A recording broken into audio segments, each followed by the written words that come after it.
ороод ажиллаа хийгээч гэсэн байна. За ингээд иргэдийн зүгээс ялангуяа чуулганы хуралдаанд ямар ч асуудал хэрэлдсэн байна. Оролцохгүй байгаад бол бухимдалтай байгаагаа та бүхэн илэрхийлж шүү. Бид одоо удахгүй тус тусынхаа тойрог дээр иргэд олон нийт дээр очиод иргэдтэй уулзалт хийхэд хамгийн түрүүнд ямар асуудал шийдсэн бэ гэхээс илүү одоо үүнд бид нар улсын хурлын гишүүд бол конопороо саналаараа л оролцдог хүмүүс. Тэгэхээр нөгөө талдаа чуулгандаа суугаагүй хүнээс үр дүн нэхнэ гэж юу аах вэ? Ямар үр дүн гаргасан бэ гэдгийг өнөөдөр нэгд одоо чуулганд хэр идэвхтэй оролцож ийн гэдгээсээ шууд шалтгаална. За ажиллаа хийдгүү гишүүд болон засгийн газар огцруулалт салин төсөөр нь багш нарын төсвийг бүрдүүлэхэр байна гэж Урангой Баатар гэж хүн бичсэн байна. Тэгээ хэрвээ ингэж чадах юм бол бид нар энэ гишүүд сайд нараасаа танах юм бол асуудлаа шийдэж чадах юм биш үү гэж хүртэл бухимдалтайгаар бичсэн байна. Та бүхэн үнийг энэ иргэдийн санал гэдэг бол та бидэд өгж байгаа үүрэг даалгавар гэсэн үг шүү. Ард түмнийг төлөөлнө гэж улсын хурал сууж байгаа хүмүүс байгаа. За ингээ улсын хурлын гишүүд эрс 38.9% та боллоо. Сая Алтмаагийн Батулаг гишүүн эрдсэндээ орсон байна.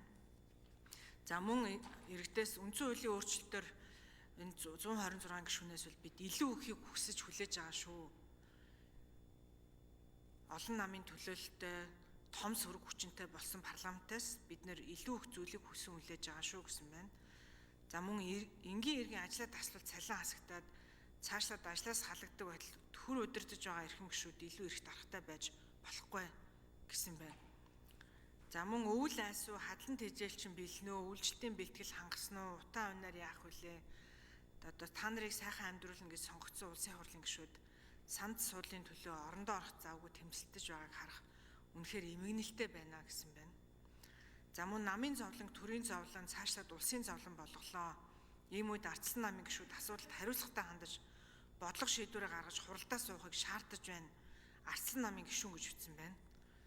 За улсын төсөв батлах хариуцлага цаг үед улс төрчлөлтөд хоош тавьж улс орны ажилдаа анхаарна уу эрхэм гишүүдээ гэсэн байна. За мөн та бүхэн Монголдо төдийгүй дэлхийд шившиг болж шүү гэж нэг иргэн маш бухимдалтайгаар бас бичсэн байна. Одоо Монголын парламент хуралдаач оролцдоггүй чадахгүй харагдаж байна шүү гэсэн байна. За мөн үндсэн хуулийн хугацаатай асуудлыг яагаад хэлцэхгүй байгаа юм бэ? Маргааш шийдвэр гарсан байх ёстой асуудал дээр яагаад эсвэлтгөө хийж байгаа юм бэ?